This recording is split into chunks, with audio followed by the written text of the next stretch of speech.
রোজকার মতো চলে এসেছি আজকে আবার একটা নতুন রান্নার রেসিপি নিয়ে।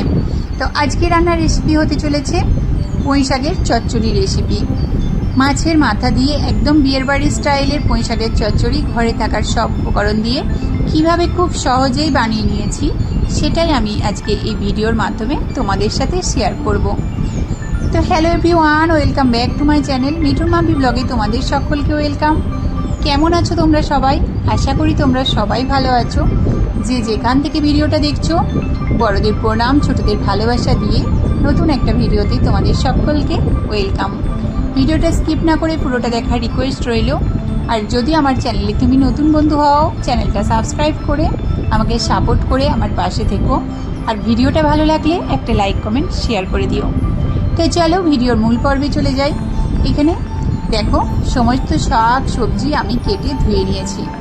আর রান্নাটার জন্য আমি এখানে পেঁয়াজ আদা রসুনের পেস্ট নিয়েছি আর নিয়েছি একটু টমেটোমের পেস্ট। তো চলো রান্নাটা শুরু করি।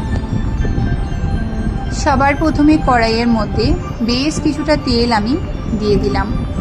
তেলটা গরম হতে দেব। ততক্ষণে দেখো ধুয়ে রাখার সবজিগুলো সুন্দরভাবে জল ঝরে গেছে। প্রথমে আমি এখানে আলু আর গাজরটাকে ভেজে নেব। একদম 80% থেকে 90% মতো কুক করে নেব আমি এখানে আলু আর গাজরটা। এখানে আমি শুধু আলু আর গাজর অ্যাড করেছি এই চচ্চড়িটার মধ্যে। তোমরা চাইলে আরও কোনো সবজি এখানে অ্যাড করতে পারো, তখন সেগুলোকেও এই একই প্রসেসে ভেজে নিও। তো দেখো মাছের মাথা আমি আধখানা নিয়েছি। মাছের মাথাটাকে সুন্দর করে নুন হলুদ মেখে রেস্টে কিছুক্ষণের জন্য আমি রেখে দেব। তো মাছের মাথা এদিকে নুন হলুদ মাখিয়ে রেখে দিলাম। আর ওদিকে ততক্ষণে আলু আর গাজরটা আমার একদম 90% কুক হয়ে গেছে। তোমাদেরকে একটা আলু কেটে আমি দেখাই। তো দেখো আলুটা একদম 90% কুক হয়ে গেছে। এই আলুটাকে এবার আমি একটা পাত্রের মধ্যে উঠিয়ে নেব।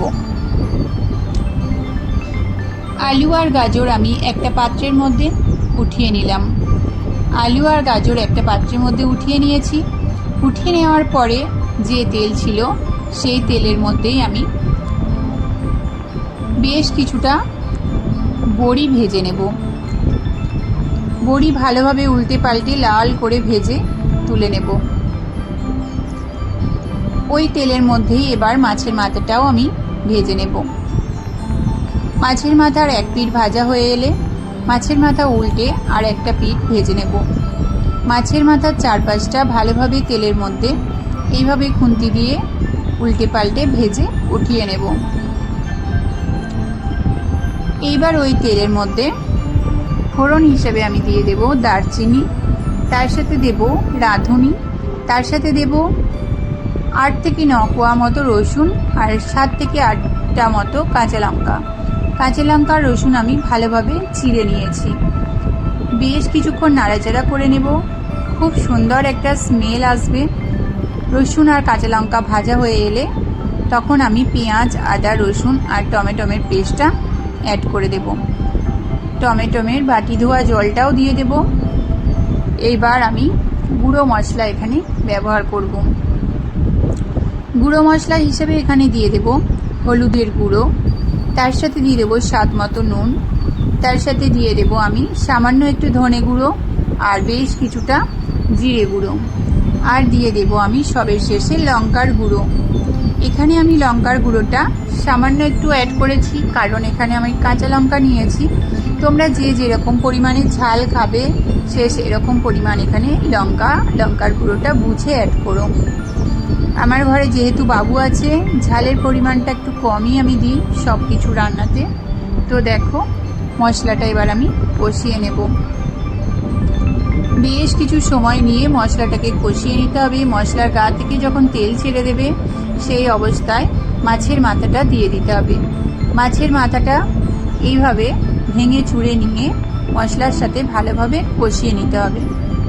তো দেখো বেশ কিছুটা সময় নিয়ে গ্যাসের ফ্লেম লো টু মিডিয়াম করে করে অনবরত নাড়াচাড়া করে করে মশলাটা কষিয়ে নিয়েছি।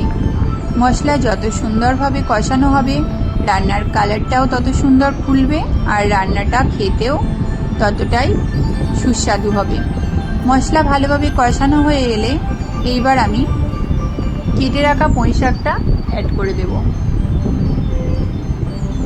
পুঁই শাকটা দিয়ে একটু নাড়াচাড়া করে নেব। পুঁই শাকটা দিয়ে একটু নাড়াচাড়া করলেই বোঝা যাবে পুঁই শাকটা থেকে কতটা জল বেরিয়েছে। আর এই শাকটা থেকে যেহেতু জল বেরোবে সেই জন্য প্রথমেই আমরা এখানে জল অ্যাড করব না। কিছুক্ষণ নাড়াচাড়া করলে এই শাকটা একটু ঢলে যাবে। শাকটা ঢলে গেলেই বোঝা যাবে কতটা শাকটা থেকে জল বেরিয়েছে। তো দেখো এখানে আমার শাকটা পুরো একদম ঢলে গেছে, মশলার সাথে মিশে গেছে, সামান্য একটু জলও বেরিয়েছে। এই অবস্থায় আমি ভেজে রাখা সমস্ত উপকরণ এখানে অ্যাড করে দেব। আলু, গাজর, বড়ি যেটা আমি আগের থেকে ভেজে রেখেছিলাম সেটা আমি এখানে অ্যাড করে দিলাম। আরও কিছুক্ষণ নাড়াচাড়া করে নেব। ভালোভাবে মশলাটা সবজির সাথে কষিয়ে নেব। মশলা ভালোভাবে সবজির সাথে কষানো হয়ে এলে এখানে আমি জল দিয়ে দেব।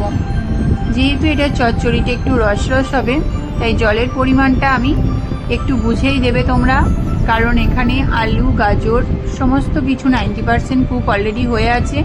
সেদ্ধ করতে শাক বেশি টাইম লাগে না। এবার একটা চাপা দিয়ে দেব। 5 থেকে 7 মিনিট পর চাপা খুলে ফিরে এসেছি। দেখো আমার রান্নাটা পুরো কমপ্লিট হয়ে গেছে। তো দেখতেই পাচ্ছ আমি রান্নাটার মধ্যে বেশি একদম জল রাখিনি আর বেশি একদম ভাজা ভাজাও করিনি। তো এই অবস্থায় রান্নাটা নামিয়ে নিতে হবে। চলো তোমাদেরকে একটা বোলের মধ্যে সার্ভ করে দেখাই কত সুন্দর দেখতে হয়েছে।